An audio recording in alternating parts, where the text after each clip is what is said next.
We are now live on the Red Pill Diaries. Once again, you have tuned into the most powerful platform for truth, bar none, on God's green earth. This is your platform for education, elevation, and edification. This is the Red Pill Diaries. I'm your host, your brother, and your friend. And as we wait for Ambassador Chaz Freeman to join us, we'll talk about a few things, okay? As a matter of fact, there's a lot going on. There's so much going on. Listen to this right here. I pulled this up, and I'll hit um Professor. Excuse me, Ambassador Chaz Freeman up in just a second if he doesn't join the chat and just join the show in just a second. On RT, they're reporting Vance claims U.S. has achieved goals in Iran. And here it is. Let me read something to you guys. Washington could wind down its operation and would prefer to do so through a big successful negotiation, the vice president has said.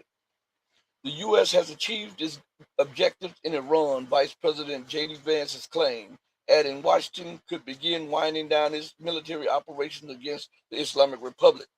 In a Fox News interview on Monday, after U.S. negotiators left talks in Pakistan without securing an agreement to end the conflict, Vance said Washington has made a lot of progress in the negotiations, adding that the ball is in Iran's court and on whether to move forward. Now, shout out to everybody.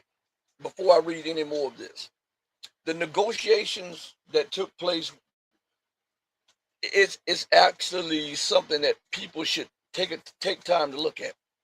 These were not really negotiations.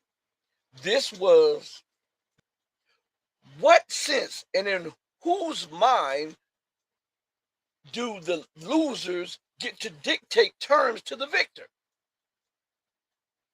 This is what I continue to tell you about imperial hubris. As a matter of fact, let's go to something real quick.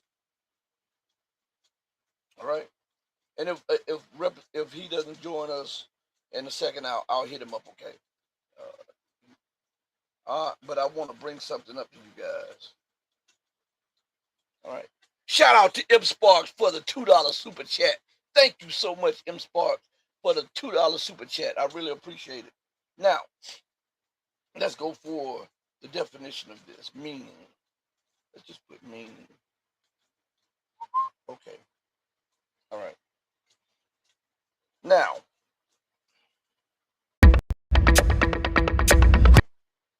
all right. Now, it says Imperial Hubris is a 2004 book by former CIA officer Michael Schur.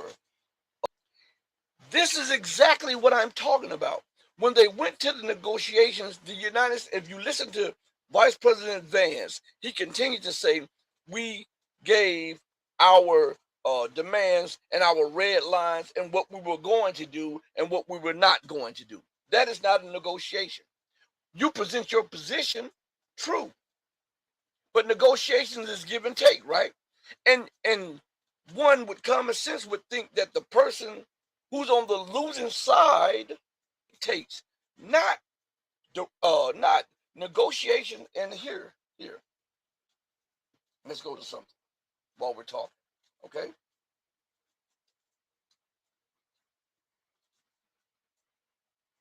All right, here we are, right here.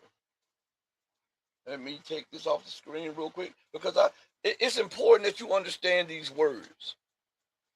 Because if you understand, they killed Russian leaders. And Trump and his gang tried to even go so far as to try to assassinate Vladimir Putin, which would have automatically triggered a nuclear response.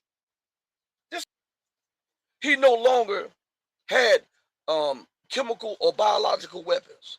The same. This is a pattern with a workable one.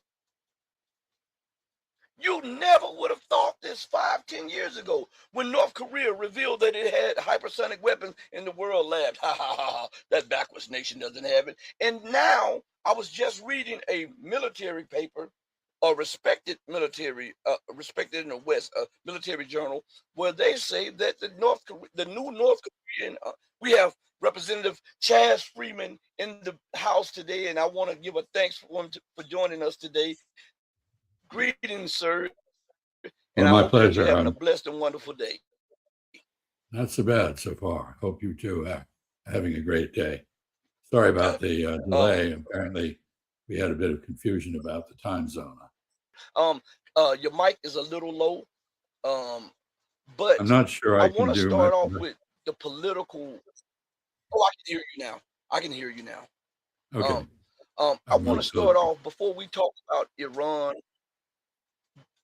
Before we talk about the Strait of Hormuz, what is going on? What I see in America now is political decay, political rot. Um, um, when you Constitutional constraints and the separation of powers, the Congress is missing in action, absent without leave, defaulting on its responsibilities. The Supreme Court has been politically packed in such a way that it defers to the president, who is the leader of a political cult and whose mental stability is highly questionable. I think if you look at him in this second term, you see increasing signs of both physical and mental deterioration, dementia, basically. I live in a geezer warehouse in New Hampshire, and I'm very familiar with dementia and the signs of it, and I recognize it when I see it to push energy prices globally through the roof and create $10 gasoline at the pump in the United States. Are you in Chicago? Where are you? Can't hear you. I'm in the Florida Panhandle. Oh, you're in the Florida Panhandle. Can you hear me Well, now? I'm sorry for you. That's a terrible place to be. Hello. Can you hear me? I can, yes. You said you're in the Florida Panhandle. Yeah, I'm in the Florida Panhandle, Pensacola, Florida. All right. Well, I'm glad I'm in New Hampshire. Just today announced that it would not renew its defense pact with Israel automatically. And people are bailing out. They don't want to be associated. And this includes, by the way, I think now a majority of Jewish Americans. I think they don't. We had a unique empire because others joined it by choice. They didn't like the other choice, which was the Soviet Union, and for good reason. So even when we were still Arab allies, we blindsided the Japanese and South Koreans, and doing more than that, making sure that the people who might knock you in global influence or a network of friends and partners abroad, and it's not a recipe for doing that at home. Thank you so much, Ambassador, for joining me on this episode of the Red Pill Diaries. I really appreciate this. And are there any parting words that you would like to say to the viewers and those who may look later? No, I think I've said enough to get myself hanged, and that's probably it for the day. I'm glad to have met you. I wish you all the best in the future, and if I've been of help to you, I'm happy to do that. Thank you, sir, and you be blessed and be safe. I really appreciate it. Everyone, please hit the like button, subscribe. Think about subscribing, hit the bell icon. Always remember, before we go off there, remember what I always say to you guys. Do right by others, not because there's some material gain to be had, but do right by others because it's the right, the humane, and the godly thing to do. Because even when no one else is watching you, remember that God Almighty is watching you. As my late, great, and beautiful mother would always say, God sits high on the throne of power, but he looks low at the actions of man. Know that I love each and every one of you who loves truth, but know that the love that I have for you will always pale in comparison to the love that God has for you. Until we next speak again, stay strong, stay true, but above all things, remember to stay righteous. Hey, mama, your baby boy still loves you more